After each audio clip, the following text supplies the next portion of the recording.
Usai dilaporkan sejumlah masyarakat di Kejaksaan Tinggi Kejati, Sumatera Selatan, akhirnya Al-Fajri Zabidi resmi dicopot oleh Menteri Agama.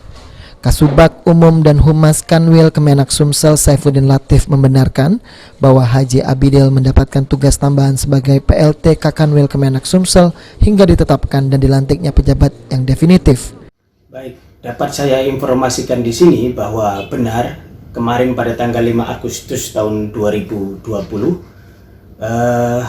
telah turun SK PLT Kepala Kantor Wilayah Kementerian Agama Provinsi Sumatera Selatan, di mana merujuk kepada surat perintah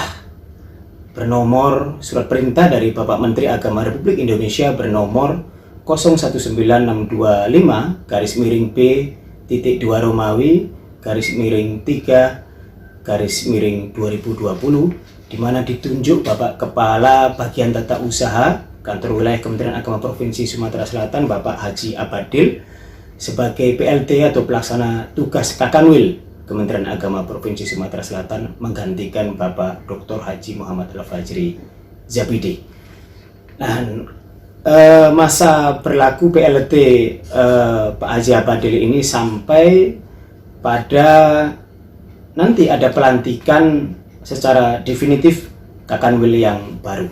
Sekaligus informasi ini kami sampaikan kepada masyarakat bahwa telah terjadi pergantian pimpinan di jajaran Kanwil Kementerian Agama Provinsi Sumatera Selatan, kepada organisasi, kepada masyarakat, dan memastikan bahwa layanan-layanan publik dari Kementerian Agama Provinsi Sumatera Selatan akan tetap berjalan dengan baik. Tim Liputan, PAL TV.